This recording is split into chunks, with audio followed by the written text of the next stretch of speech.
Bonjour, nous sommes le mardi 8 juin 2021, mardi 8 juin 2021, avec une journée qui semble très agréable. Je vous dis que ça fait depuis une semaine qu'on constate ce temps-là, qu'on observe ce temps-là. Ce temps-là est, je veux dire, un très bon temps. Et bien sûr, on approche petit à petit aux portes de l'été, qui sera le 21 juin. Mais hier, on a commencé à sentir des poussées de chaleur en la journée d'hier. Donc à un certain moment de la journée, on ressentait des poussées de chaleur. Donc aujourd'hui, ils annoncent aussi une très bonne météo d'une trentaine de degrés, hein. Je veux dire, voilà, ce qui est, voilà, quand même une grosse température pour un 8 juin 2021. De toute façon, ces poussées de chaleur-là ne datent que de quelques jours. Mais on a eu du très bon temps depuis dimanche, hein. Depuis dimanche, on a eu très bon temps. Donc, pour en profiter de ce temps, que parfois, bien sûr, ça, il y a une petite obscurité qui apparaît, faisant croire qu'il va avoir peut-être eu un changement de temps, mais c'est pas le cas. Je vous propose ici un exercice qui concerne donc la cabine d'un ascenseur qui pèse 2100 kg force. Donc c'est une cabine d'ascenseur qui pèse 2100 kg force. Mais un ascenseur ne fonctionne pas, il fonctionne avec des moteurs.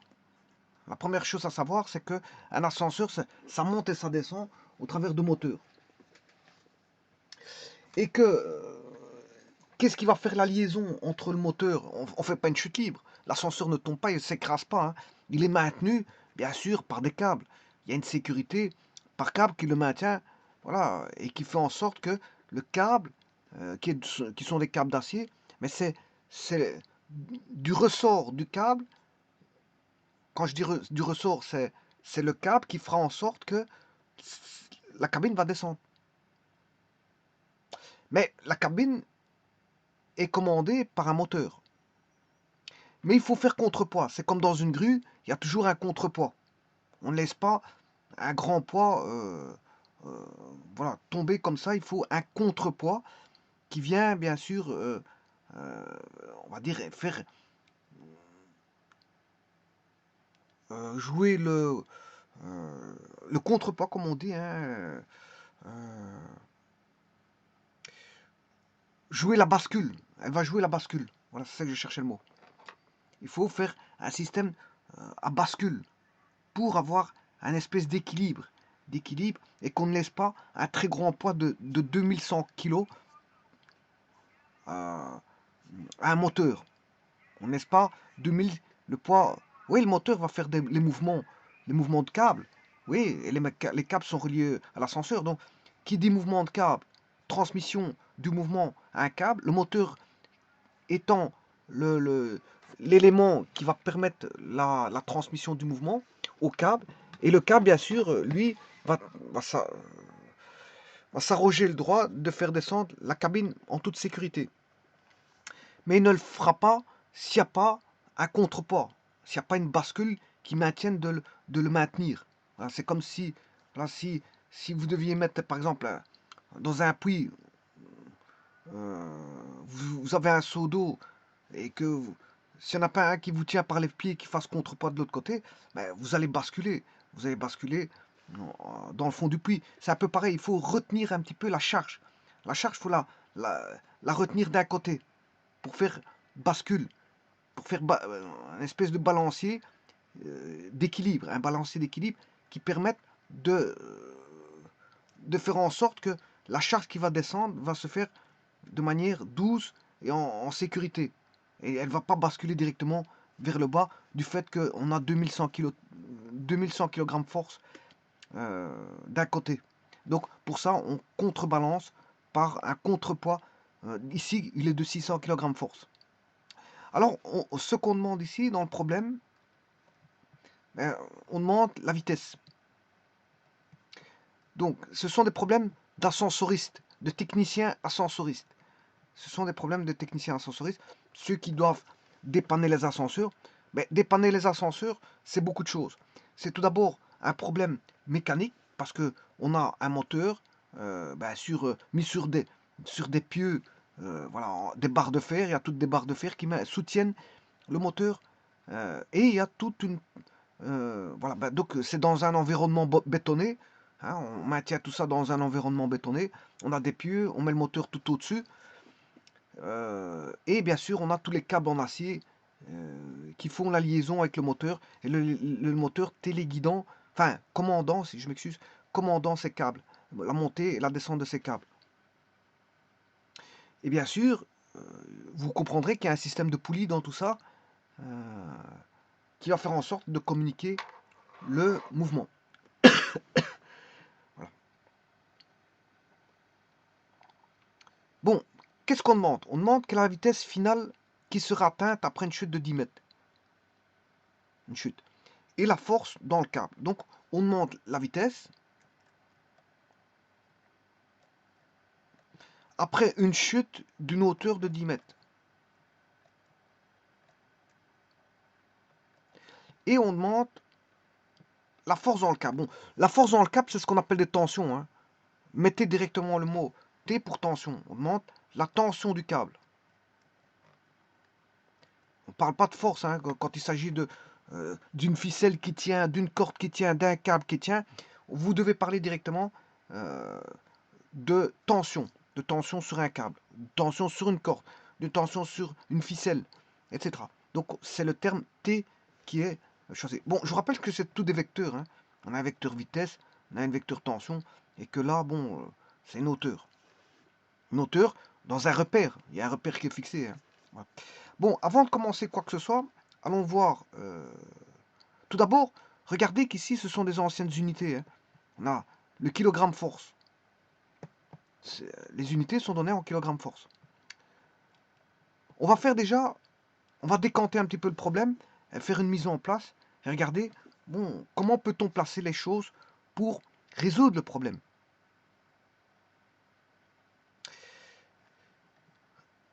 Alors, la première des choses, c'est d'aller voir, voilà, ça c'est un contrepoids, l'image de gauche est un contrepoids en plomb. Alors, le contrepoids, vous avez un contrepoids, voilà, comprend les ascenseurs, il y a un contrepoids, il y a un moteur électrique avec des poulies, il y a la cabine, vous voyez la cabine. Et on voit le moteur électrique, hein, et le contrepoids.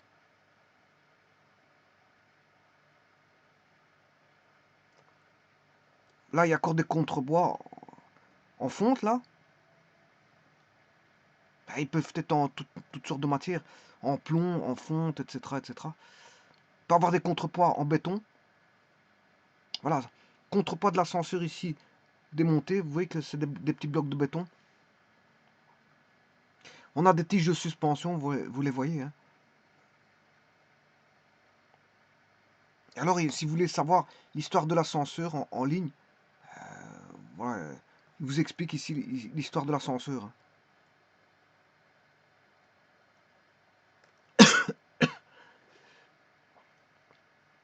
Alors, bien sûr, ça c'est une cage d'ascenseur avec fait avec un montage métallique. Hein. C'est du montage métallique. C'est une structure métallique.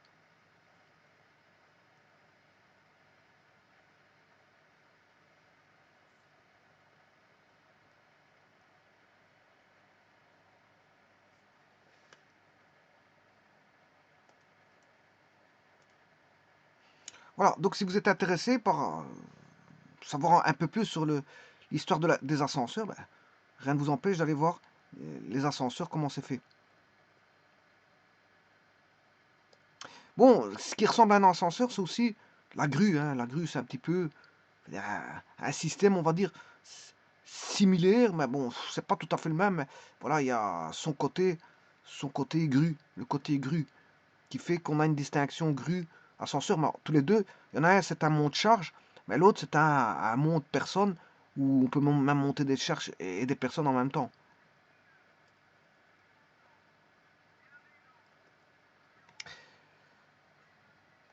Donc, ce qui est intéressant de savoir pour le problème, c'est qu'on a affaire à un moteur, qu'on a on a affaire à des poulies, on a affaire... voilà, moi je prendrais l'exemple...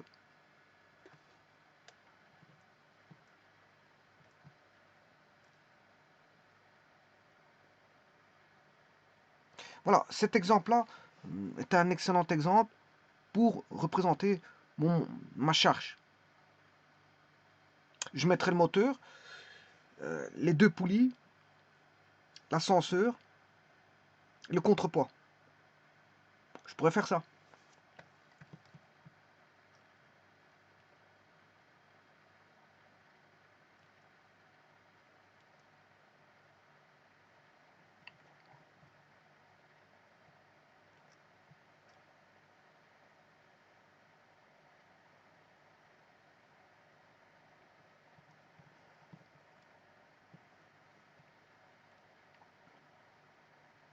Voilà, et on retrouve ici les contrepoids, les ascenseurs. Voilà un contrepoids, vous le voyez, c'est des petits blocs de béton là. On a tous les câbles. Et donc, un technicien ascensoriste peut intervenir sur la structure, si vous voulez, métallique. Il peut intervenir sur le système de câbles, sur le système de contrepoids. Et il peut intervenir sur les moteurs, les poulies, tout ce qui est mécanique, mais aussi tout ce qui est électrique. Hein, parce qu'il y a une partie électrique, il y a une commande électrique. Hein. Un ascenseur, c'est d'abord, avant tout, une cage métallique, dans une structure bétonnée, parce que vous voyez que c'est toujours dans les appartements, les structures sont bétonnées. Hein. On fait des énormes, voilà, des énormes trous où on va placer les ascenseurs. Voilà, ce sont des galeries. On a des galeries bétonnées. Hein. Dans tous les bâtiments, on a des galeries bétonnées pour lesquelles on aura la cage d'ascenseur. Et à partir de là, on y construit le, voilà, toute une structure métallique. Et cette structure métallique, bien sûr, va posséder donc les câbles, les poulies, le moteur, et bien sûr la commande électrique. Et bon, la commande électrique, c'est une commande logique. Et la commande logique, nécessite d'avoir des connaissances au niveau, voilà, d'électronique. C'est des commandes électroniques. Avant, c'était une commande, on va dire, automatique. Commande automatique, fait voilà, avec des relais, des contacteurs. Mais après, ça s'est un petit peu amélioré. On a un peu amélioré la chose. C'est des commandes, voilà, logiques. Ce sont des commandes logiques maintenant.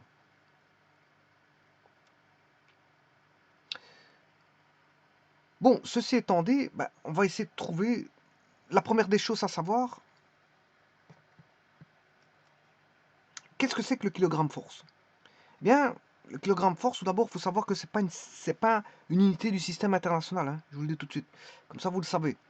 Bon, le kilogramme force, symbole KGF, moi j'ai mis KGF, mais eux, là, ils ont mis KG et puis un petit f, un indice petit f. Moi j'ai mis KGF, parce qu'on peut l'indiquer KGF directement sans mettre l'indice petit f.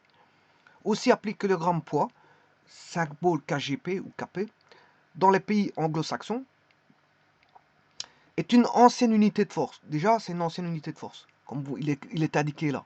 Ça faut savoir que, bon, est-ce que c'est encore utilisé? Mais moi j'ai un problème qui, qui fait référence à une unité de force, qui est le kilogramme force. Donc je suis obligé de traiter le kilogramme force, bien que ce soit une ancienne unité qui n'est plus usitée, quoique bon, certains l'utilisent encore dans certains problèmes, bien je fais en sorte de me l'accaparer et de l'utiliser sans aucun problème. C'est pas ça qui va gêner le problème.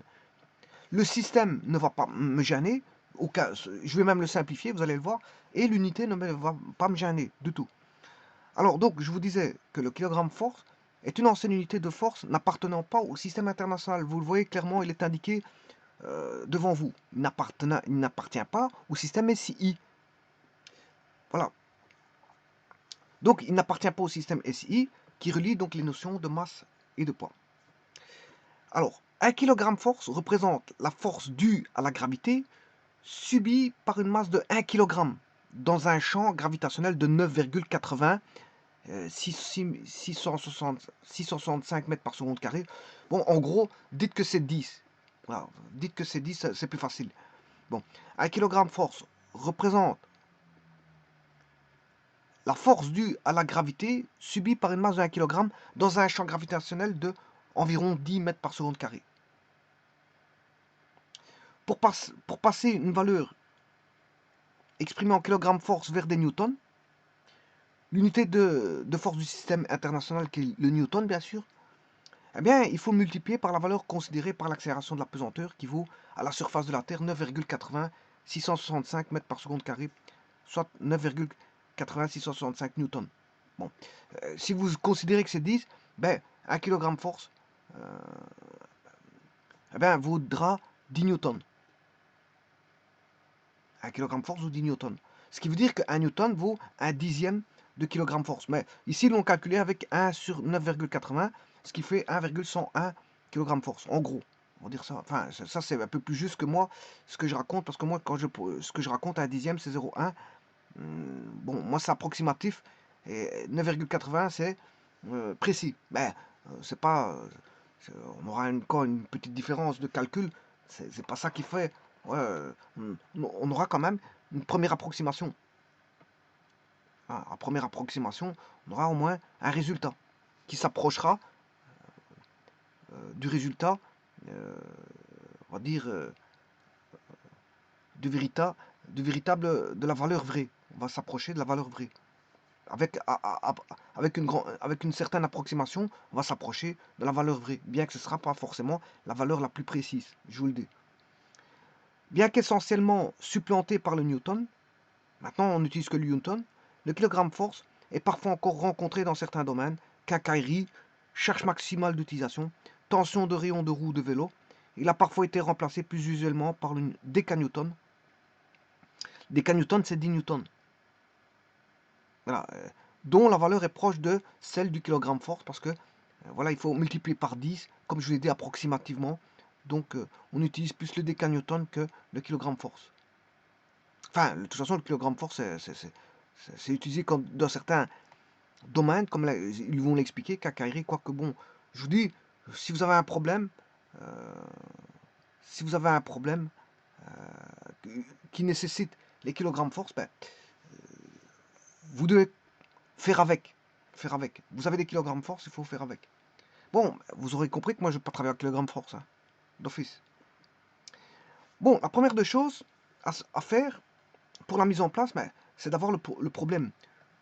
Alors, je ne sais pas si vous vous rappelez tout à l'heure, il y avait un bon exemple que j'avais dit qui était intéressant à prendre. Ben, ici, on a, si vous voulez, le moteur électrique. On avait la cage d'ascenseur. Et on a les contrepoids.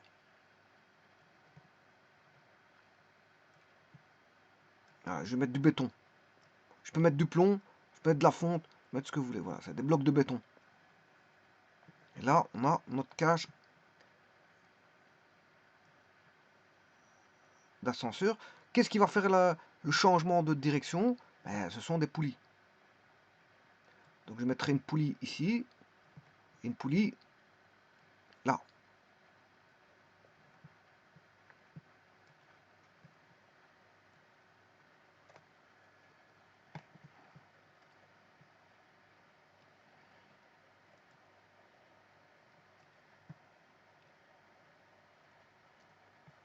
Alors, je vais mettre les câbles. Bon, il y a des crochets, etc. d'attelage. Vous avez vu comment ça se passait, hein. Bon, il y a des espèces de crochets. Tralala, tralala. Et maintenant, je vais mettre le câble.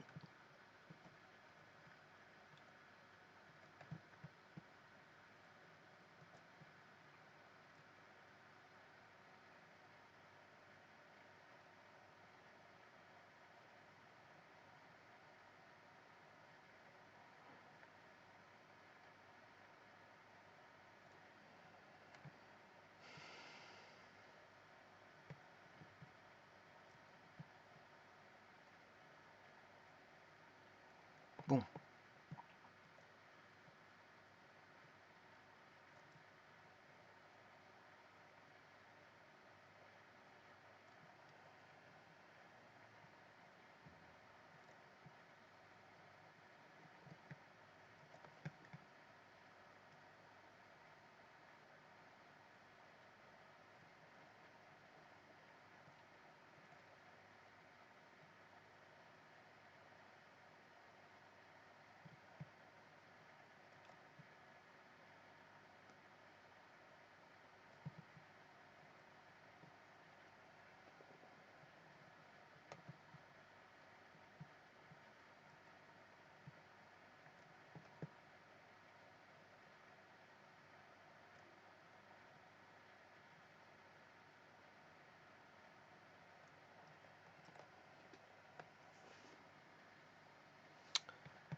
Donc, vous reconnaissez la cabine,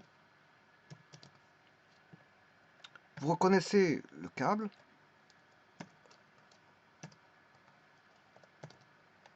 vous reconnaissez le moteur,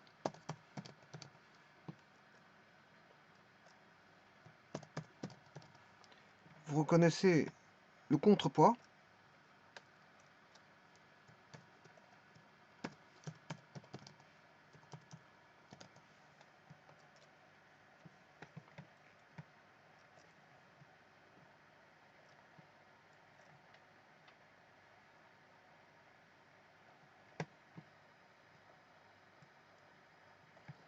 le câble, j'ai pas terminé, hein, puisque le câble,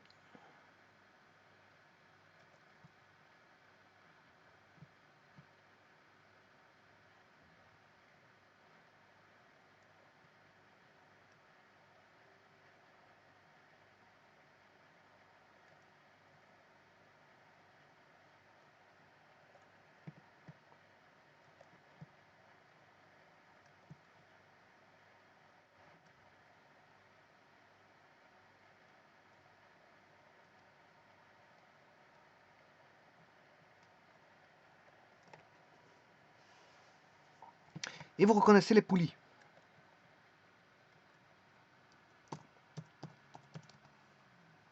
Il y en a deux, hein. Il y a une poulie à droite et une poulie à gauche.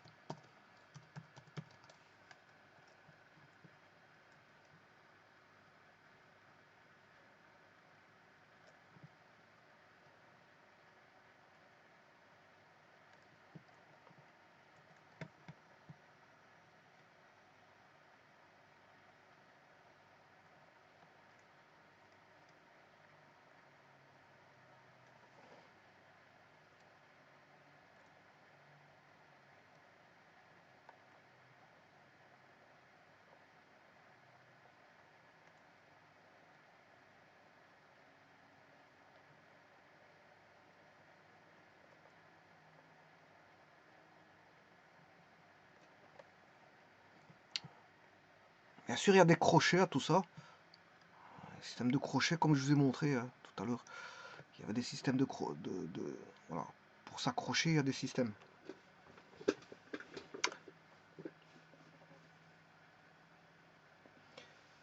Donc, quand le moteur fait tourner le câble dans le sens gauche, de droite vers gauche, ça c'est le droite vers gauche, droite vers gauche, le contrepoids monte et la cabine descend. Si maintenant le moteur inverse son sens de rotation et va de... Bien sûr, il s'arrête, à un moment donné, il s'arrête. Quand tout s'arrête, la cabine est à l'arrêt et le contrepoids est à l'arrêt. Quand le moteur s'arrête, il n'y a plus rien qui fonctionne. C'est le moteur qui commande. Bien sûr, bien une commande, comme je vous ai dit, vous commandez au travers d'un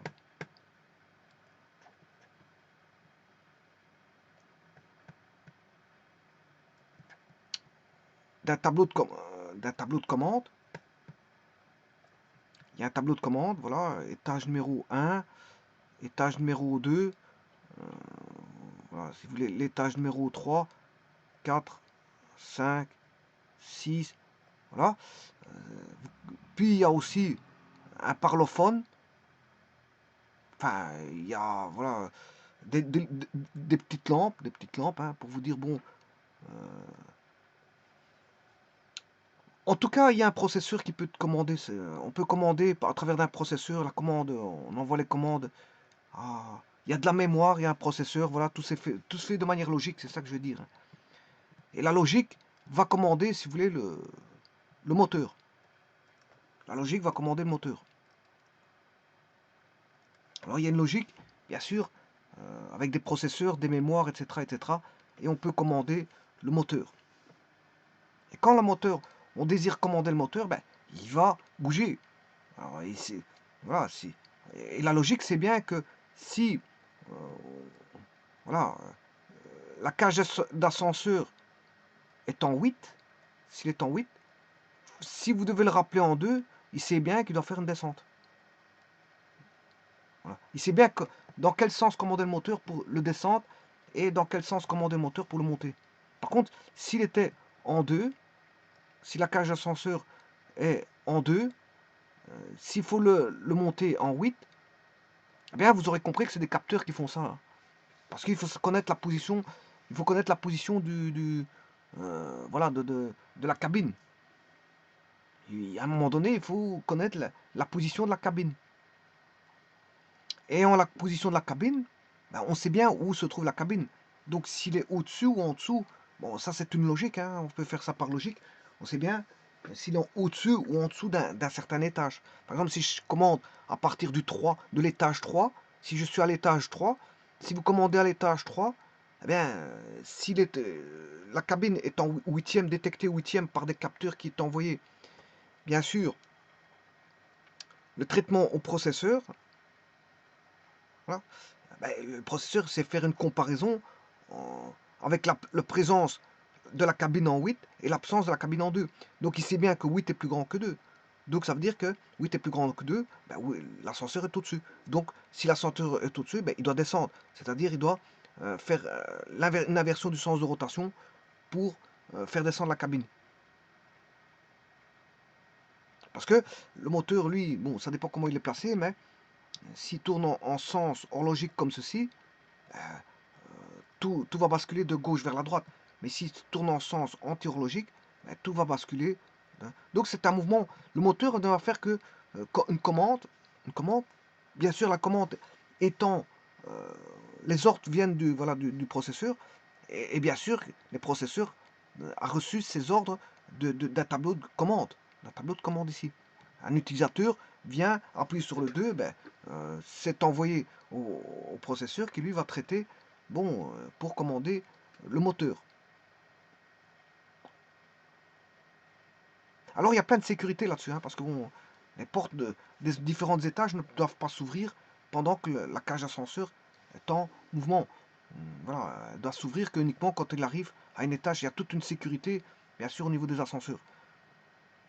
Mais tout ça, c'est pour vous dire que le moteur va faire quoi? Il va recevoir un ordre de commande, mais en plus de ça, c'est plus que ça, puisqu'en fait, il va faire un mouvement, il va traduire un mouvement. Le moteur est un mouvement de rotation, il va traduire un mouvement de rotation en un mouvement de translation du câble. Le câble va faire une translation. Hein. Le câble, voilà, fait que de la translation, alors que le moteur fait de la rotation. Le moteur fait de la rotation et le câble va faire de la translation. Donc voilà, vous allez avoir les cabines qui vont, la cabine qui va bouger, bien sûr, en fonction de la commande du moteur et de là où il doit arriver. Bon, ceci étant dit, c'est pas le plus important. C'est pas le plus important. Ça, c'est pour vous dire en gros comment ça se passe. Voilà, c'est plus compliqué, plus complexe que ça, mais c'est expliquer simplement ce qui s'y passe. On va dire. euh, bon, si vous savez faire monter un ascenseur de 3 étages, vous êtes parti pour faire 10 étages. Hein. Le problème n'est pas là. Hein, une fois que vous avez fait monter un ascenseur, ceux qui font de la commande automatique dans les écoles, mais s'ils doivent faire un ascenseur, une fois qu'ils ont compris comment faire monter l'ascenseur sur 2 étages, ils peuvent mettre même 50 étages ou même 1000 étages. Maintenant, ça se passe pas. Si vous devez mettre 1000 étages, ça se passe pas comme ça. Hein.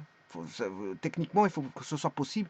Non, on va faire des étages, des montées étagées. C'est-à-dire, vous allez arriver par exemple à l'étage 70 ou 50, puis là, à ce moment-là, c'est un autre système qui va reprendre voilà, le flambeau. Et puis, il faudra peut-être remonter de 50 étages, un autre système reprend le flambeau. Là, c'est des montées étagées. Voilà, c'est plusieurs systèmes qui vont prendre pour refaire monter voilà, de 400 étages à ce moment-là, de 300, 400 étages. Là, il faut penser le système, c'est beaucoup plus complexe que de faire monter, bien sûr, 10 étages. Mais ce que je veux dire par là, si vous avez compris comment faire monter un ascenseur de 3 étages, vous pouvez le faire monter de 5, 6, 7, 8, 9, 10 étages. Bon, vous avez compris le système, c'est toujours la même chose.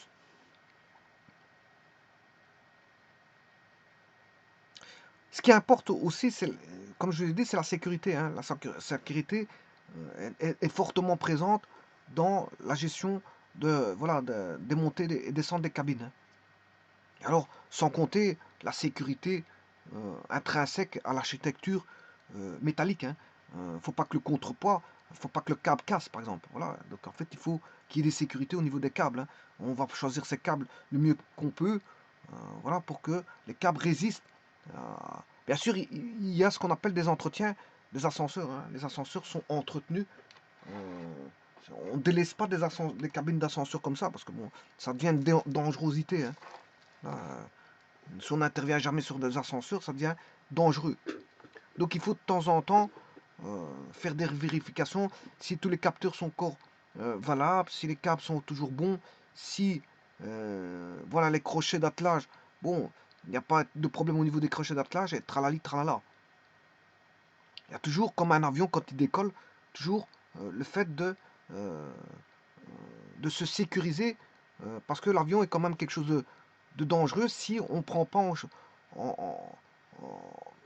on prend pas en compte la sécurité de l'avion, c'est-à-dire le vérifier, le contrôler constamment.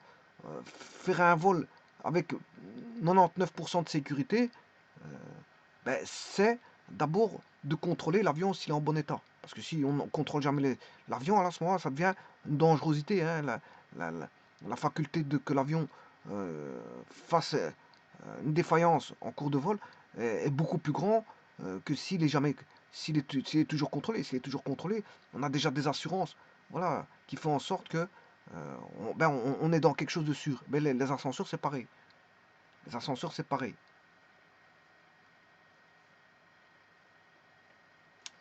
Eh bien, on va traiter le problème. C'est un problème de mécanique.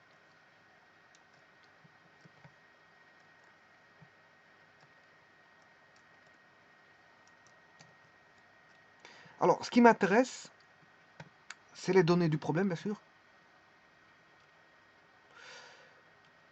Alors, l'ascenseur doit chuter de 10 mètres. Je vous rappelle l'énoncé, donc ça veut dire qu'il va aller vers le bas.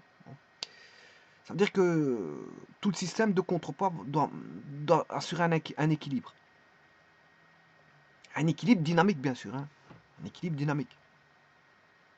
Donc, la cabine d'un ascenseur pèse 2100 kg force. On va noter ça tout de suite. 2100 kgf.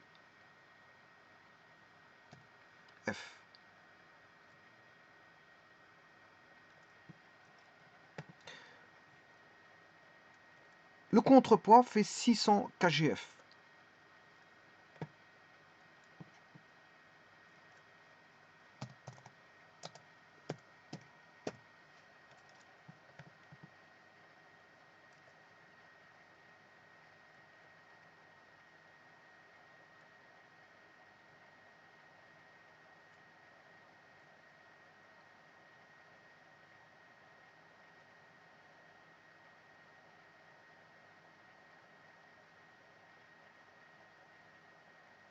Bon, j'aurais pu mettre qu'une seule poulie. Hein, bah, que je mette deux poulies ou une poulie, c'est pareil. La transmission par poulie va être la même. En tout cas, la force qu'on appelle la tension sur le câble va être la même.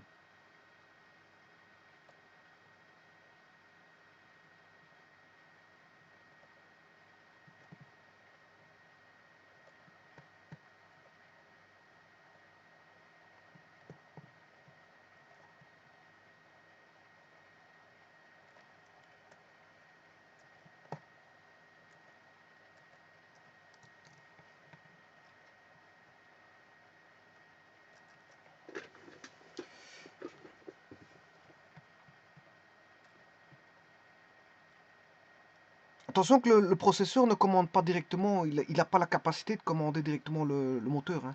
C'est une commande indirecte parce on commande un groupe de puissance et la puissance commande le moteur. Hein. Voilà, c'est toujours comme ça.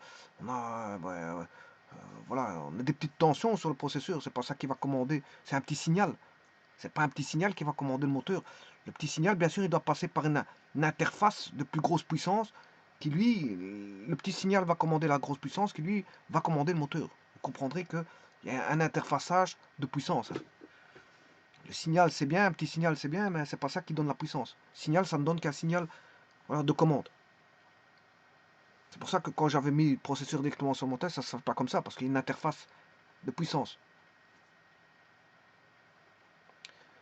Et bien maintenant, faisons le problème. On a déjà deux poids. On va regarder ce qu'il faut chercher, bien sûr. Quelle est la vitesse finale? Donc c'est la vitesse finale qui sera atteinte après une chute de 10 mètres. Donc il va faire une chute de 10 mètres et voilà, on évalue. Et la force dans le câble, bien sûr, la force dans le câble. Donc les tensions, la tension. Alors vous voyez, regardez bien que là, on a la force dans le câble. La force que. Ils auraient pu dire les forces dans le câble, les forces. Eh bien non, ils ont parlé de force. Donc là, ils vous donnent déjà une petite idée que la tension est la même partout dans le câble. La force dans le câble. Et vous aurez pu dire, bah, les forces dans le câble, à ce moment, on est un petit peu perdu parce que bon, c'était bon, il y a-t-il plusieurs tensions? Mais ici, il n'y a qu'une seule tension parce que c'est la force dans le câble. Alors, donc, on va chercher la vitesse finale pour laquelle on a une hauteur de 10 mètres et de calculer bien sûr la tension dans le câble. Alors, la tension dans le câble, je sais pas en quelle couleur que je peux mettre ça, vert. Donc le système, il est où? Le système d'études, c'est ceci.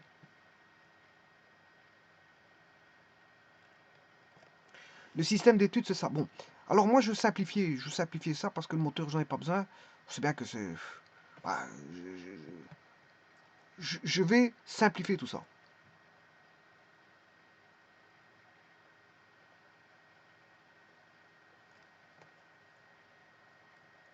Pour avoir une vue plus simpliste de mon système.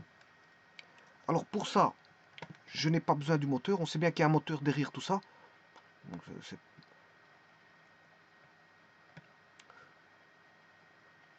la poulie, je vais pas mettre de poulie. Je vais mettre qu'une seule poulie pour simplifier les choses.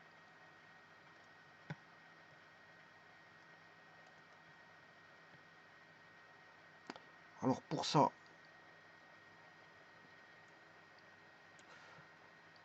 je vais essayer de déplacer ceci.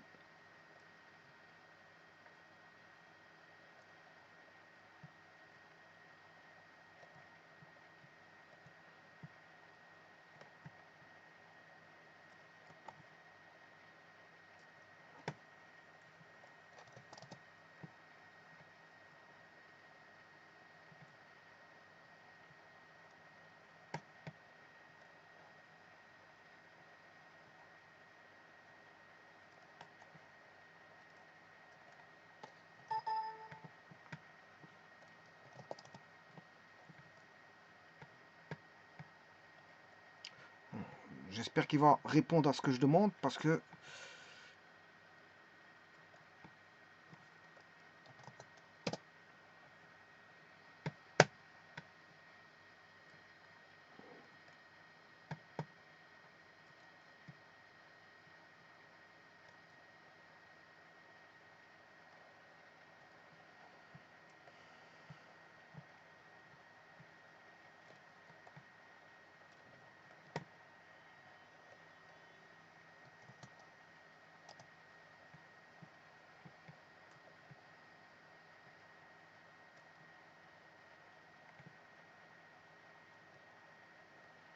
bon, je simplifie, c'est une simplification que je fais. Hein. Le système, vous avez vu, c'était quoi? Et ici, je simplifie le problème. Pour faire mes calculs, c'est pour faire mes calculs que je simplifie.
Bon, maintenant, je vais placer mes forces.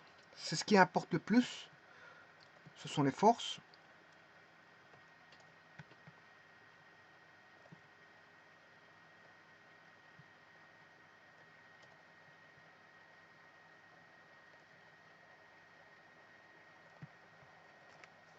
Voilà, le système se résume à ça, hein.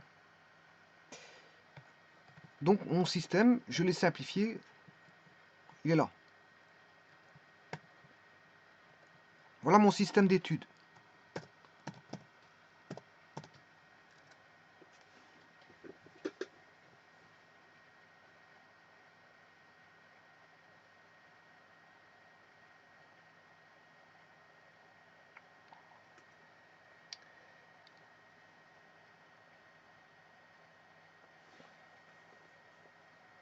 Maintenant, je vais placer mes forces. Donc, j'ai une tension ici, une tension du câble. Bon, je vais le mettre en noir pour qu'on voit mieux. Maintenant que mon système est mis en place, j'ai une tension du câble ici. Et une tension du câble qui est la même, hein. Vous allez voir dans les calculs que c'est pour ça qu'ils vous demandent la force sur le câble, parce que la tension est la même. La tension est la même, c'est pas la poulie qui vient changer quoi que ce soit, elle a changé, enfin, la poulie change juste de direction. Elle change juste de direction, elle fait que changer la direction.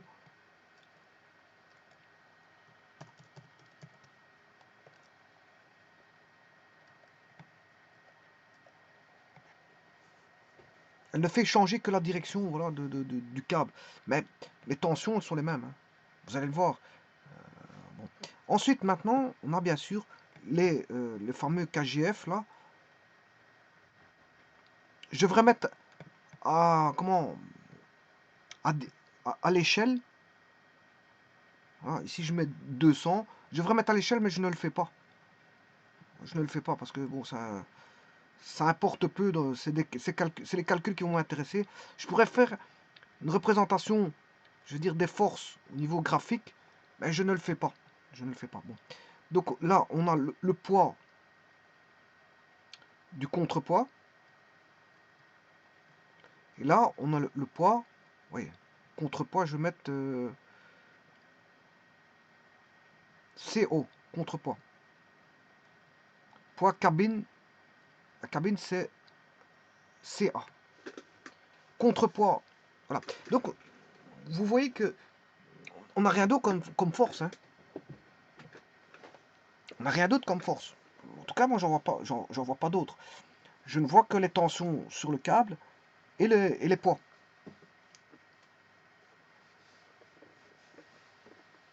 Oui, je vous rappelle que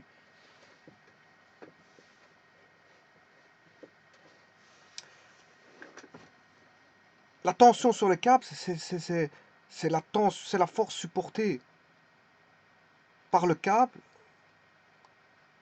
euh, qui est la cabine, hein. Le câble supporte la cabine. Donc la tension, c'est voilà, c'est la force exercée par la cabine d'un côté sur le câble et de l'autre côté le contrepoids sur le câble. Ouais, il y a un effet, si vous voulez, de balancement, de balancier entre ces deux tensions. Donc il faut savoir écrire les équations correctement. Bon, ceci étant dit, c'est un problème là pour l'instant de force. Mais le problème fait intervenir, donc je dois rechercher une force qui est la tension. Hein, il n'y a qu'une seule force. Mais regardez bien que on demande la vitesse finale atteinte après une hauteur de 10 mètres. Donc on aura une chute de 10 mètres. Donc là à ce moment je suis obligé de mettre un axe.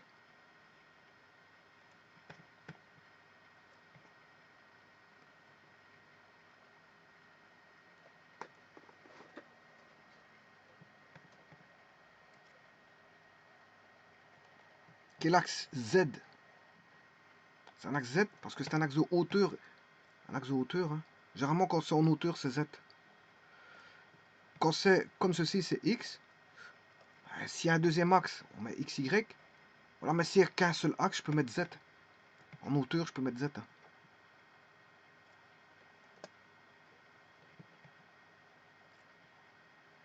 Mais le problème, c'est qu'on fait intervenir une notion de vitesse et de hauteur. Ce qui veut dire que ça a à voir avec la cinématique. Hein. Alors que là, j'ai des forces. La force voilà, n'intervient pas en cinématique. Donc vous aurez un problème cinématique et dynamique. Puisque j'ai des forces là. J'ai des forces. Voilà. Mais j'ai aussi des vitesses. Vitesse et cinématique. J'ai des forces. Donc ça veut dire qu'il faudra allier la cinématique et la dynamique. Donc vous comprendrez que là, il y aura des, voilà, des notions de... ce que j'appelle moi, bon, c'est moi qui dis ça, c'est la dynématique. Dynématique, c'est quand bon, on fait de la cinématique et la dynamique. C'est un terme propre à moi, hein, dynématique. Dynématique, voilà. C'est un terme qui assemble la cinématique et la dynamique, qui est mon terme à moi, qui n'existe pas dans le dictionnaire, bien sûr. Hein. Bon, et qui signifie que vous allez faire des calculs, voilà, qui va faire apparaître des notions de force et des notions d'accélération et de vitesse. Et ici, on aura des accélérations parce que la cabine va accélérer. Hein. On aura une chute, bien sûr retenue par le câble, mais on aura bien une accélération.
Et donc, il demande la vitesse finale.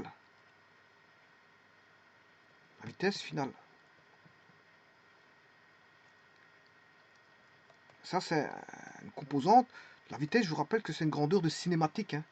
Mais on a des forces. On a des forces. Ce qui veut dire qu'il faudra allier la cinématique et la dynamique. Avec bien sûr un axe qui est posé, un axe Z.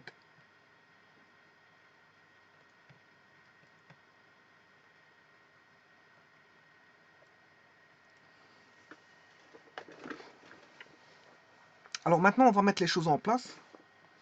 La mise en place, elle est là. Hein. Je pourrais faire une vidéo qui concerne uniquement la mise en place. Mais je vais quand même continuer cette vidéo. Je pourrais en faire une seconde et faire les calculs. Mais je peux faire les calculs directement ici sans faire une seconde partie. Tout d'abord, que vaut la masse? Que vaut la masse?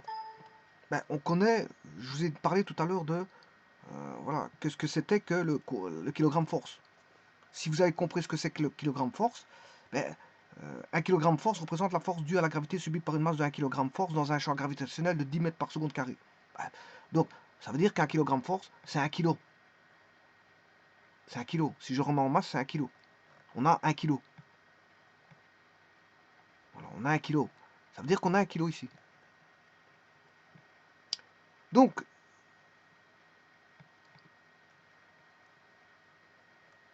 comme le contrepoids fait pas 1 kg, mais 600 kg force, mais la masse du contrepoids, CO c'est contrepoids, hein, c'est CO, bon, vaut 600 kg. La masse de la cabine. La masse de la cabine, c'est 2100 kg.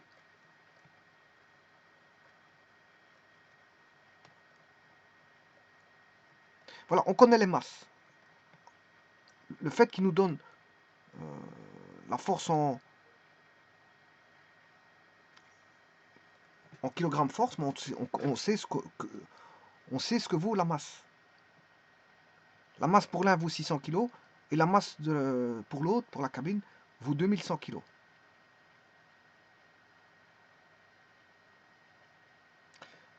Alors, on va s'intéresser aux forces, écrire l'équation de force. Alors, pour les équations de force, on a tout d'abord, ici quelque part, on a deux sous-systèmes. Hein. On a le système, on a la cabine et on a, si vous voulez, réunis par la poulie. Mais on a, en vérité, quand je dis système, c'est ça, c'est le système. Mais on a deux sous-systèmes. Il y a la cabine et le contrepoids. Donc il faut écrire les équations de la cabine et du contrepoids. Bon, je vais d'abord écrire les équations du contrepoids. Alors on a T plus le poids, bien sûr c'est T du contrepoids, plus le P du contrepoids. Bien sûr, il y a une accélération parce qu'en fait, il y a une chute. Il y a une chute. C'est la masse. C'est somme des forces égale MA. Hein. Vous aurez compris que c'est un problème de dynamique. C'est somme des forces égale MA. Comme on a deux forces, pour le sous-système contrepoids, mais c'est la tension sur du contrepoids plus le poids du contrepoids est égal à M fois l'accélération suivant Z.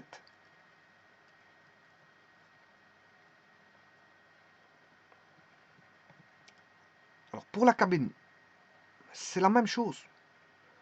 Que ce soit le premier sous-système ou le second sous-système, c'est les mêmes équations. Elles sont régies par les mêmes équations. J'ai deux sous-systèmes. Ben c'est la tension du câble, enfin de la cabine sur le câble, plus le poids de la cabine égale à la masse fois, et alors là, c'est l'accélération suivant Z, et c'est la même accélération. On aura la même accélération, puisque tout est relié par câble. C'est un système qui répond de la même manière d'un côté comme de l'autre. Les deux sous-systèmes répondent à une même accélération, et une accélération commune, puisque tout est relié par câble. Quand il y en a un qui accélère, ben l'autre il va accélérer aussi.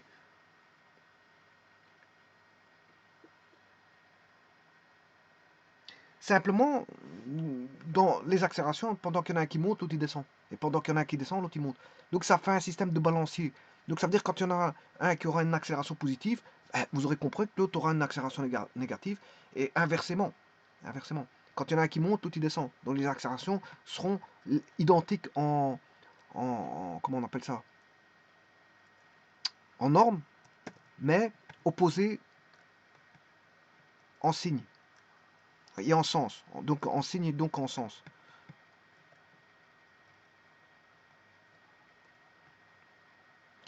Et voilà les équations qui régissent. Ce sont les équations de la dynamique. Ce sont les équations de la dynamique, des équations bien sûr vectorielles de la dynamique. Alors, sachant ça, ça c'est les équations de la dynamique. Alors, pourquoi faire ces équations-là? Ce qui m'intéresse ici, quelque part, c'est pas ces équations-là qui m'importent, mais je suis obligé de passer par là pour faire de la dynamique. Ou tout du moins pour faire la cinématique, je suis pas obligé de faire de la dynamique, c'est-à-dire c'est mon terme utilisé pour dire que je veux faire de la dynamique, pour aller chercher tout simplement, tout bonnement, ce qui m'intéresse le plus dans le problème.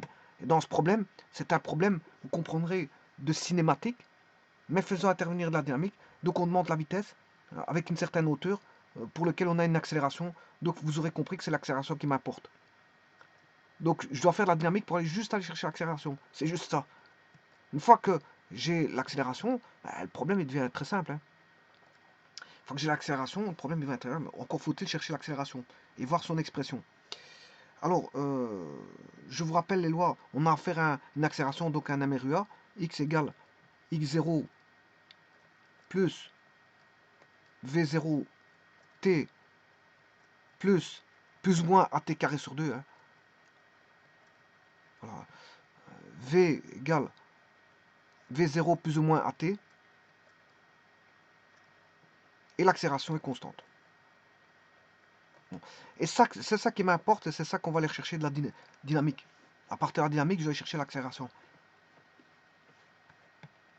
Donc je suis obligé de passer par le concept de dynamique qui fait intervenir les notions de force, qui relie les forces aux accélérations.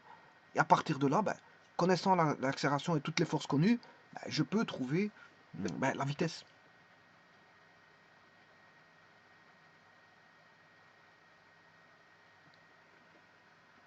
Alors je vais faire les simplifications ici.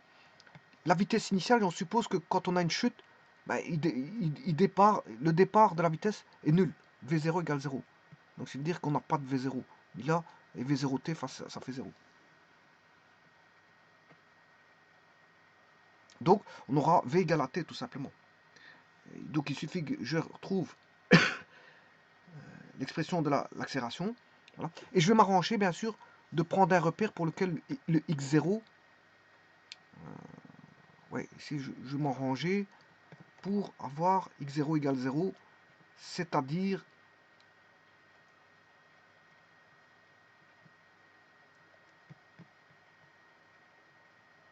je vais mettre le x0 ici qui vaut 0.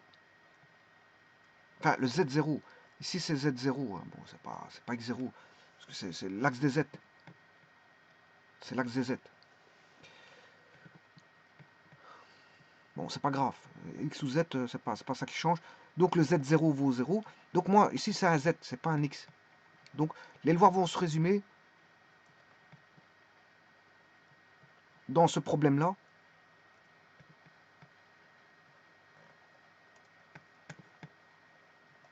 À z égale at carré sur 2. Ça, c'est la loi de l'espace. La loi de la vitesse, v égale at, et l'accélération égale constante. Bien sûr, elle va dépendre, cette accélération va dépendre de g. Hein. C'est une fonction, le a est une fonction, bien sûr, des masses, M1, M2, et de la gravitation. Voilà, vous aurez compris que c'est une forme qui va dépendre des masses et de l'accélération. Oui, ici j'ai oublié quelque chose, c'est la masse du contrepoids, et ça c'est la masse de la cabine.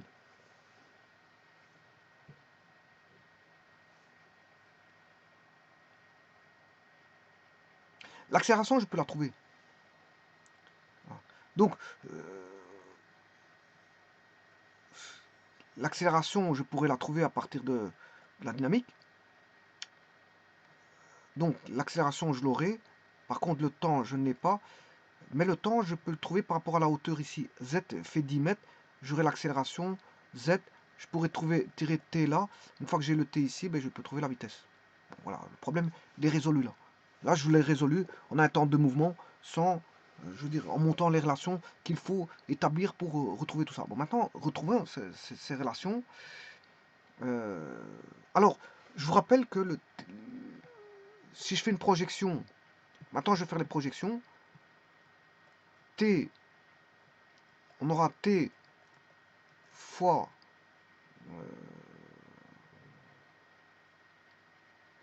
attention qu'ici il y a un vecteur, T fois le cosinus fois UZ. UZ c'est quoi? C'est un vecteur de base hein, qui fait 1 fois le cosinus de l'angle entre T et UZ.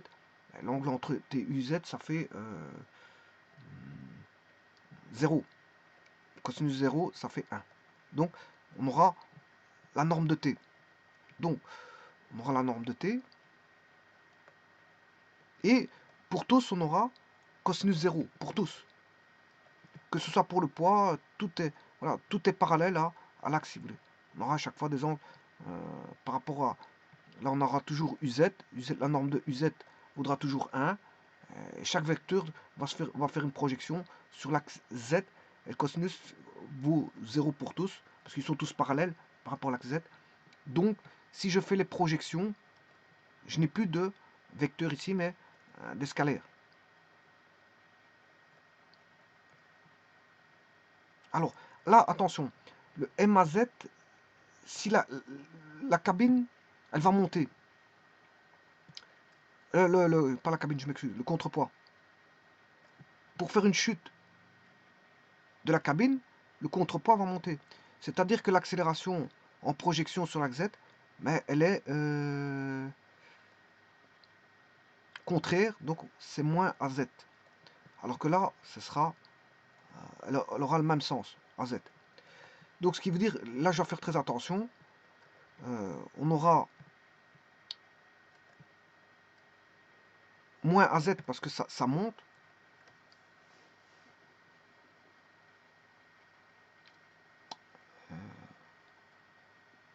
Oui, moins AZ, normalement, ça monte. Par contre, ce sera plus ici parce que ça descend.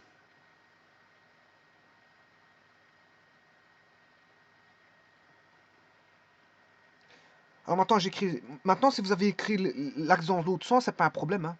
Vous aurez tous les opposés par rapport à. Si je prends l'axe Z dans ce sens-là, ben, vous aurez tous les opposés, mais vous retrouverez la même chose que ce que je viens de faire. Hein. Vous pouvez prendre Z comme ça, c'est pas un problème. Là, à ce moment-là, là, ça sera positif, là négatif, mais l'autre côté, dans le membre de gauche, ben, on aura les opposés, donc tout va se rétablir. C'est pas un problème. C'est pas parce que vous avez pris.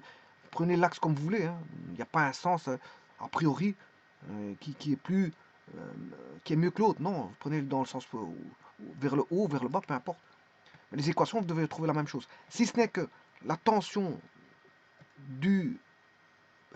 comment on appelle ça, du contrepoids, vaudra la tension du câble, d'office. La tension du contrepoids, et c'est ce qui demande de rechercher la force dans le câble. La force dans le câble, il n'y en a qu'une seule. La force dans le câble. Qu'elle provienne, que ce soit la force du câble due à la cabine ou la force du câble par rapport au contrepoids, c'est toujours la même force. C'est T. On a une tension T. Donc, ce qui veut dire que là, on aura T est dans le même sens que l'axe. Par contre, le P, il est dans le sens contraire de l'axe. Hein, je peux vous montrer. Non, le poids est dans le même sens que l'axe.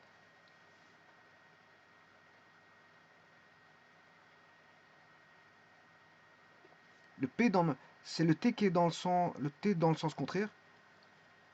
Et donc on a le T sera négatif.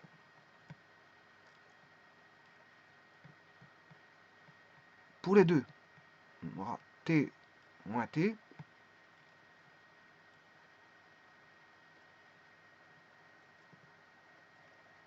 Moins T et les poids seront positifs.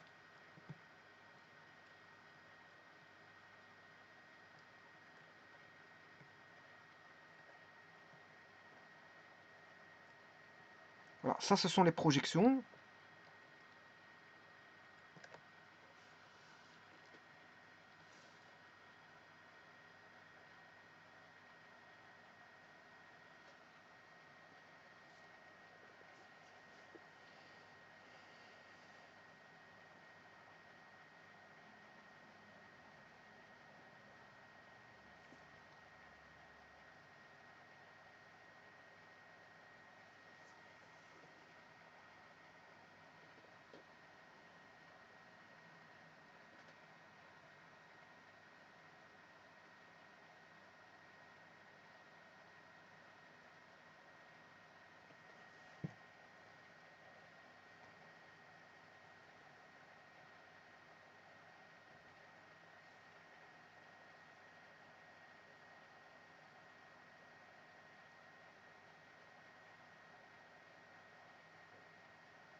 Eh bien voilà, maintenant, ceci étant fait, ben, je peux résoudre, hein, c'est une question de résolution.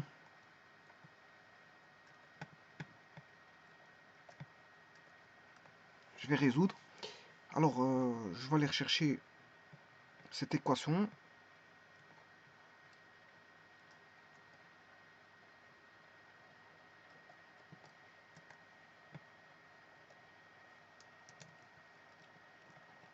Je vais éliminer le t dans un premier temps. Sachez que je dois chercher ce t, hein. Le t, je dois le chercher, mais dans un premier temps, je vais éliminer. Comment? Ben, je vais résoudre en... je vais soustraire. Si je soustrais l'équation 1 avec la 2, là j'aurai moins t, et là j'aurai plus t. Je ferai tomber le t. Donc, je vais faire là 1 moins la 2. Je vais faire l'équation 1 moins la 2. Donc, moins t plus moins t, ça fait plus t. Puis on aura PCO moins PCA est égal à moins MCO moins MCA. Bien sûr, AZ, que je mets en évidence. Je peux même aller plus loin parce que PCO, c'est la masse de CO fois G, moins la masse de CA fois G. Donc en d'autres termes, c'est MCO moins MCA fois G.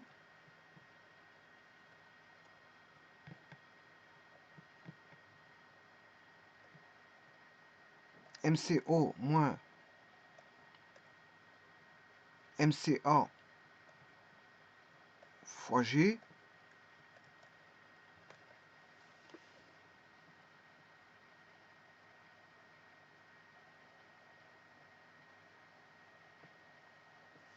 est égal à moins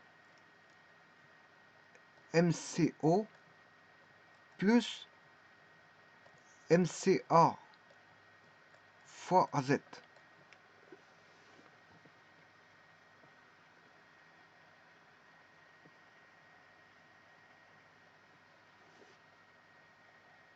Alors, je vais retirer le moins.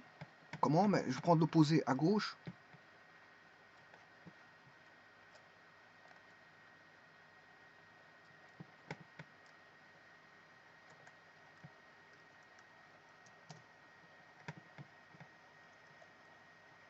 Donc c'est MCA. À ce moment-là, je prends l'opposé à gauche et à droite.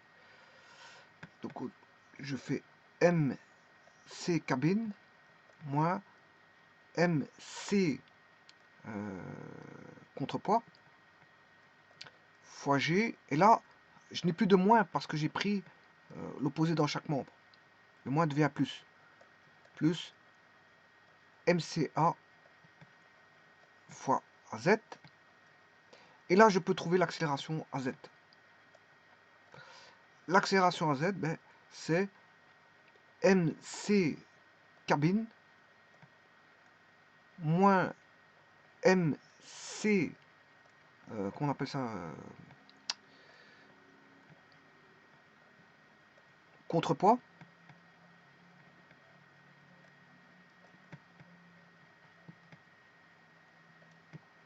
sur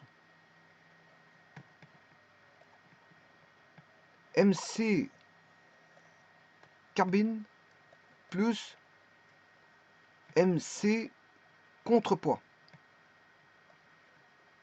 Le tout, le G, alors, pas me tromper, oui, ça c'est le G, voilà. Donc, vous voyez qu'il dépend bien des masses, comme je vous ai dit tout à l'heure. Hein. Je vous ai dit tout à l'heure que, voilà, il dépend de la masse cabine,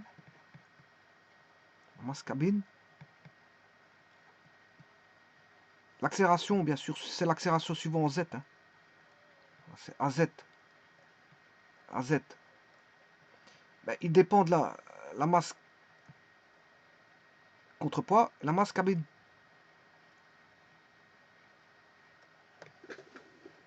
Et bien sûr, il dépend de la gravitation.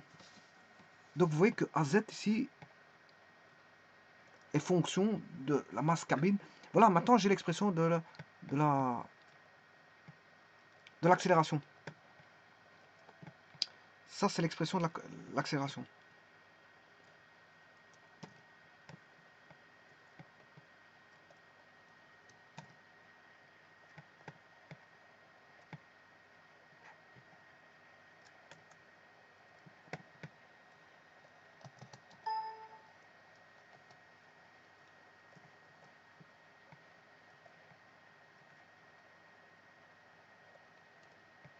Bon, mais maintenant, je peux faire la cinématique parce que on a réussi à obtenir donc l'accélération.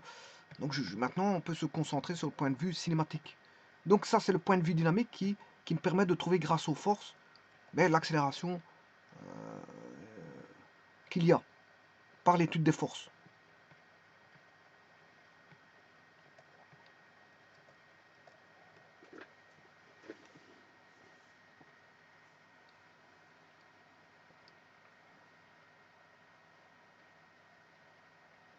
Alors là, on peut discuter, hein, on peut discuter de ce terme-là en fonction, voilà.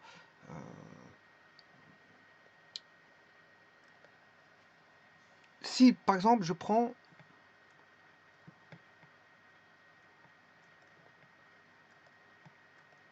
bon, MCA plus MC0, on s'en fout de ça. Par contre, là, au niveau de la différence, on peut avoir il faut faire une discussion de ça parce que, regardez bien, si j'ai la masse de la cabine qui est plus grande que la masse de, comment est-ce qu'on appelle ça, du contrepoids, eh bien, AZ aura même sens que G. Même sens que G. Et maintenant, si vous avez la masse de la cabine qui est plus petite que la masse de, comment on appelle ça, du contrepoids, ben, on aura AZ aura un sens opposé à G.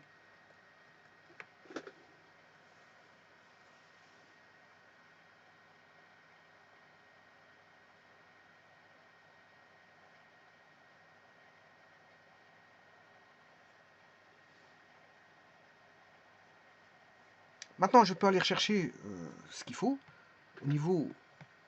On veut dire qu'il fallait d'abord rechercher le temps. Je vais rechercher le temps.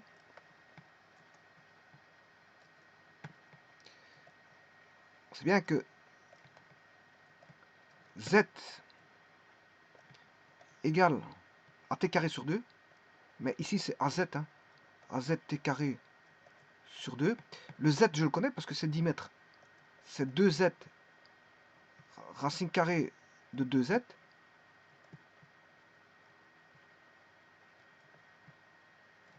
Donc 2Z, bien sûr, le tout divisé par AZ.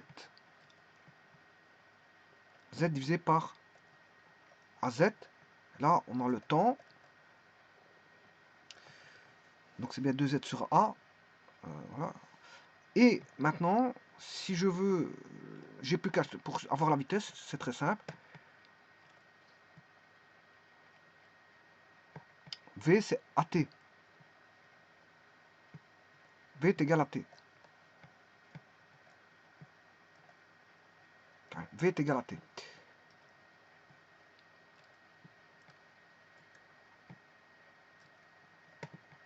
V égale AT, mais c'est AZT. C'est AT. Mais AZ, on connaît. Et racine carrée, le temps, on connaît parce que je vais de le déterminer. C'est 2Z sur AZ. 2Z sur AZ. Et bien maintenant, on va faire les calculs de tout ça. Puisqu'on connaît, quasiment tout. On a 2100 kg et 600 kg. On va aller déjà chercher l'accélération. À partir d'ici. 2100 moins 100 sur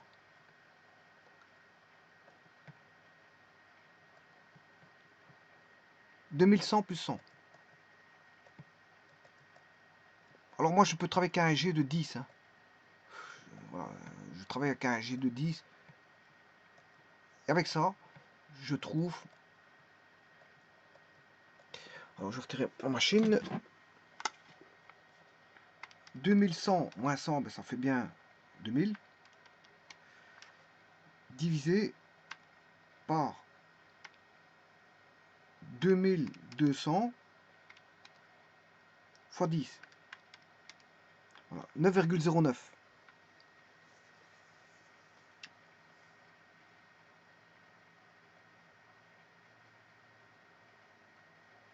Je ne sais pas pourquoi j'ai mis 100.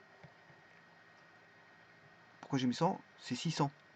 Je m'excuse, c'est 600. Je sais pas pourquoi j'ai mis 100. Bon, j'avais un... C'est pas... Je m'excuse, je vais recommencer le calcul tout de suite.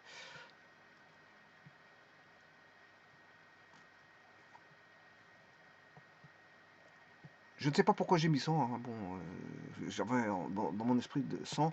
Mais c'est pas 100, c'est 600. La masse de contrepoids fait 600 kg.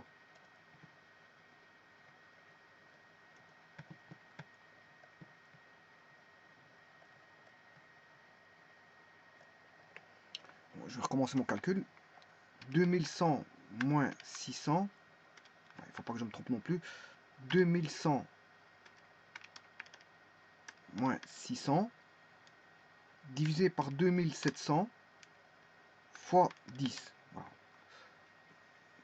J'ai fait fois 10, hein, j'ai pas pris 9,80. J'aurais pu prendre 9,81, j'ai fait 2100. Voilà, j'ai pris 10. Ça fait 5,55. Bon, je travaille avec 10, c'est tout. Bon, vous pouvez travailler avec 9,81, mettez 9,80 comme il est indiqué dans le site internet de 9,80, 6,65 et voilà. Moi j'ai pris 10 pour faciliter la tâche.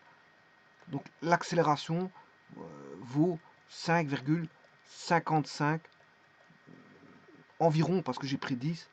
Alors, donc ici je prends environ parce que j'ai pris 10, 5,55 mètres. En première approximation, c'est ça. Vous mettez 9,80 si ça vous chante. Moi j'ai pris 10. Alors l'accélération maintenant elle est connue, 5,55. Je peux trouver le temps puisque c'est 2 fois la hauteur de 10 mètres, parce qu'il y a une chute de 10 mètres, sur 5,55. Je prends la racine carrée et je vais calculer que vaut ce temps. 2 fois 10 divisé par 5,55.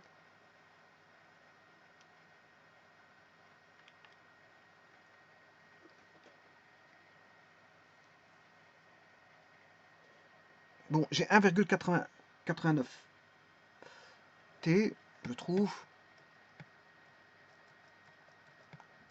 1,8983. Toujours en prenant,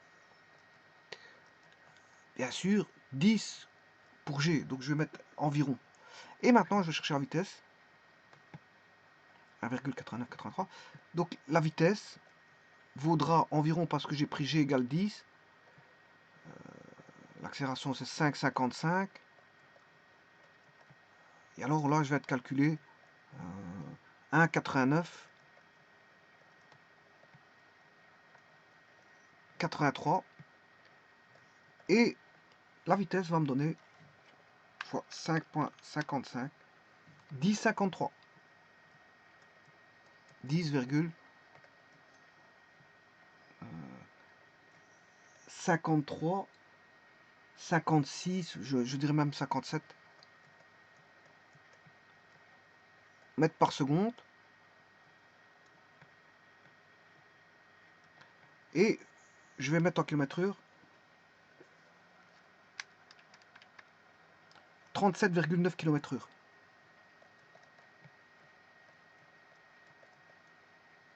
37,93. Je fais juste fois 3,6. Hein. Et voilà, vous avez tout. Vous avez tout, la vitesse Et voilà comment on calcule la vitesse d'une chute d'un ascenseur, connaissant bien sûr le poids du contrepoids et le poids qui est donné ici en kilogrammes force et non pas en newton, le poids du contrepoids et le poids de la cabine. Oui, il faut encore calculer la tension, je m'excuse, j'ai oublié de vous calculer la tension. Il faut encore calculer la tension. Pour ça, je vais aller chercher une des équations de temps.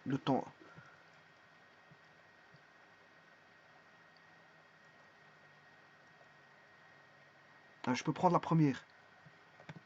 Je peux prendre la première. Ou la seconde, hein, parce que la tension est la même pour l'un ou pour l'autre.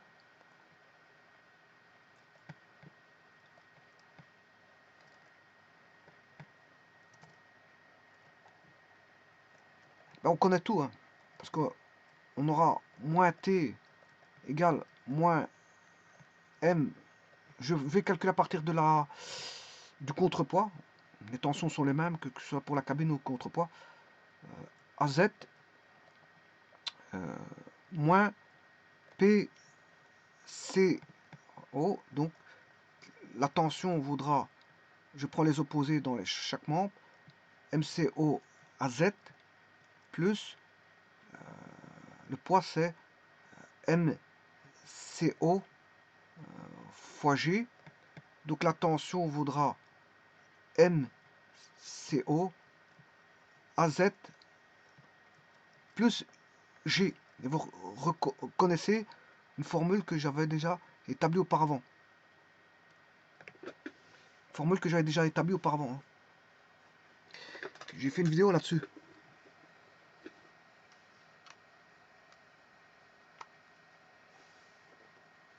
Alors pourquoi AZ plus G? Parce que le contrepoids, lui, il monte. Hein. Voilà, le contrepoids, il monte. Le contrepoids, il monte. Bon, si je calculais avec l'autre,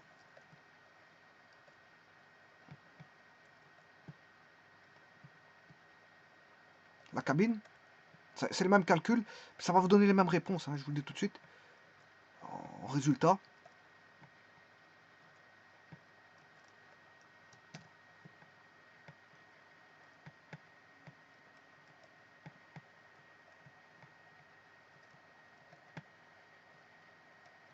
moins T égale masse de la cabine. Ouais, attention qu'ici, il y a une petite erreur.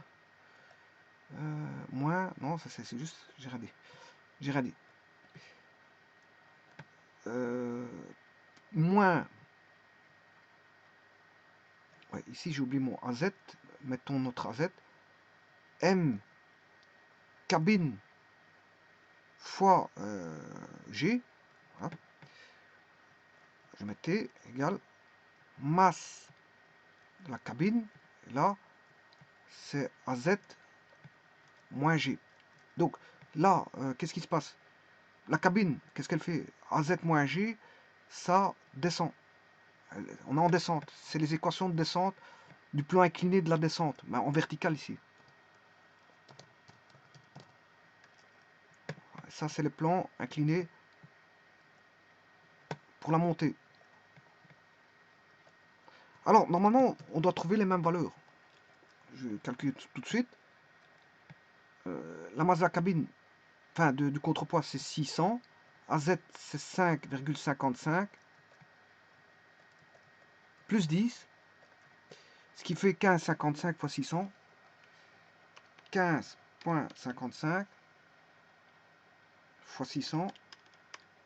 9330 newtons. La tension, c'est 9330 newtons. Égale 9330 newtons. Environ, parce que j'ai pris G valant 10.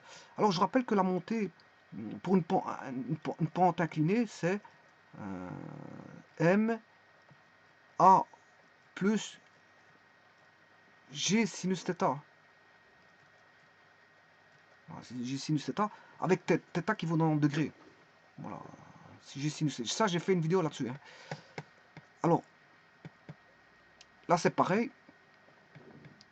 Mais c'était égal A pour la descente, M fois A moins G sinus θ. Bon. Avec θ qui vaut 90 degrés, parce que c'est vertical. Donc on aura AZ moins G, si vous voulez. Et donc, la tension vaudra 2105,55 moins 10. Bien sûr, on va trouver du négatif. Hein. C'est normal. Parce que on est en descente.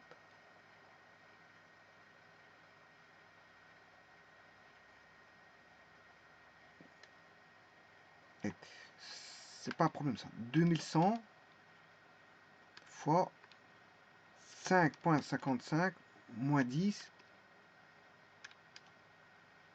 moins 9345, je sais pas pourquoi. Et l'autre c'est 9300. Il y a un petit problème.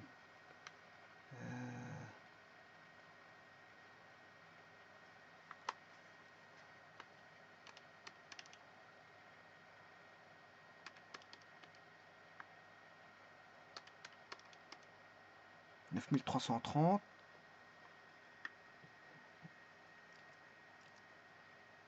2100.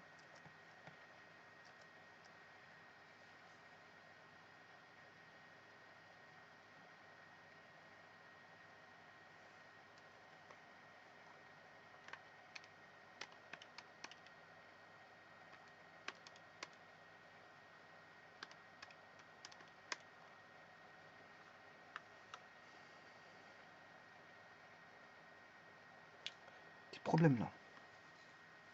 Dans la cabine.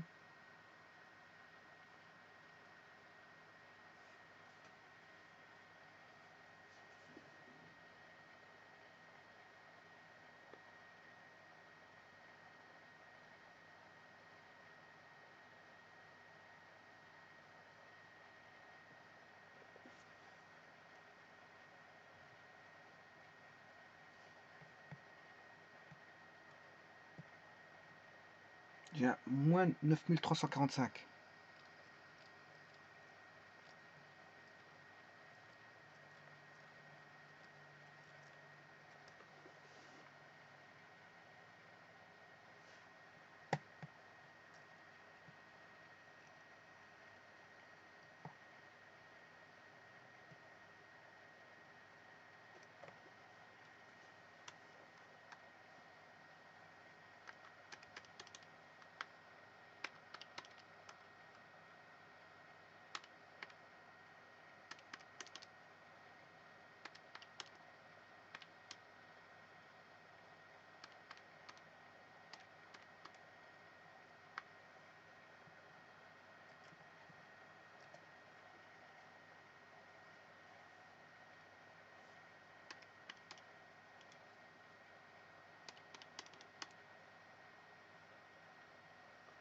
Bon, si je calcule avec 9,81, j'ai 9270 newtons ici.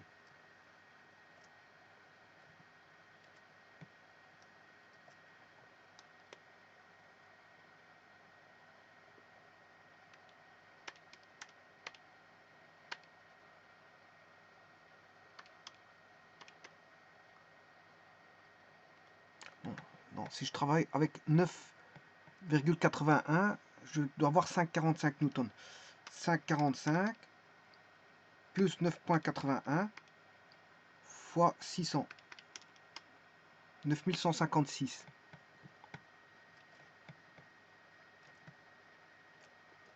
9000.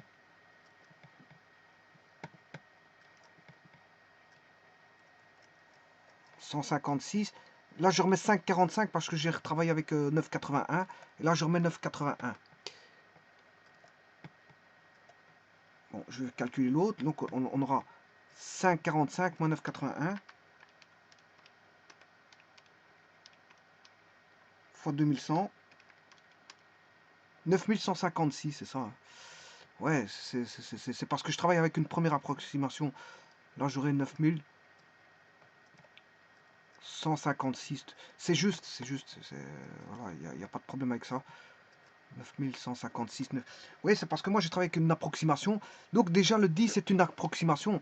Mais si vous travaillez avec une approximation ici, ben, vous en avez une ici aussi, d'office. Là, on ajoute deux approximations. Hein. On s'écarte du résultat. Voilà. Le 5,55, en fait, il ne fait pas 5,55. Je travaille avec une approximation. Donc, si vous retravaillez une seconde fois avec une approximation, vous avez deux approximations. Voilà. Là, normalement, c'est 9,81. Et si je travaille avec ça, ça fait 5,45. Je fais 2100 moins 600 divisé par 2100 plus 600, voilà, fois 9,81. Voilà, c'est 5,45. Voilà. Donc, si vous faites le plus précis, c'est de mettre 9,81 à la place de 10. Ça, c'est une chose. Et secondo, vous allez obtenir à Z vos 5,45. Donc à ce moment-là, ça rééquilibre le tout. Hein. Là j'ai 5,45 et non plus 5,55 et j'ai 9,81. Et là, j'obtiens une réponse qui est 9156 newtons. Et l'autre, je fais le même calcul. Simplement, il y a un moins d'un côté par rapport à l'autre, c'est pas un problème. C'est normal, il y en a un qui descend, l'autre qui monte. Mais je trouve 9156 en mettant 5,45 ici et en mettant 9,81. Donc, c'est normal. Les écarts, on a l'égalité parfaite. 9156 d'un côté et de l'autre. Quand bien sûr, on respecte les bonnes valeurs de 9,81 et de 5,45. Maintenant, si vous mettez 10, c'est normal que d'un côté, vous n'allez pas avoir tout à fait la même réponse que l'autre côté. Voilà. Et les tensions, fatalement, il y en a une qui est positive que l'autre qui est négative. Hein.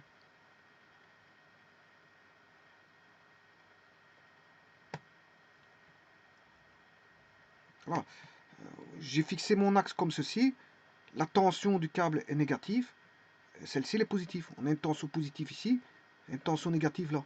Parce que mon axe, il est fixé. Je l'ai fixé comme ceci et Z comme ça. Voilà. Donc, si Z est comme ça, si j'avais pris Z comme ça, c'est tout l'inverse. Hein. Là, on aurait un Z, un T négatif et un T positif. C'est normal, d'après les équations, tout va être opposé. Hein. Tout va être opposé. Donc, mais moi, j'ai pris un axe Z qui descend vers le bas, donc le T, là, il est négatif pour le câble. C'est pour ça que le T est négatif pour le câble. Vous avez un T négatif pour le câble. Qui vaut moins 9156. Hein. Si vous voulez être précis, c'est moins 9156. Newton. Bien sûr, c'est des newtons. Je vous remercie.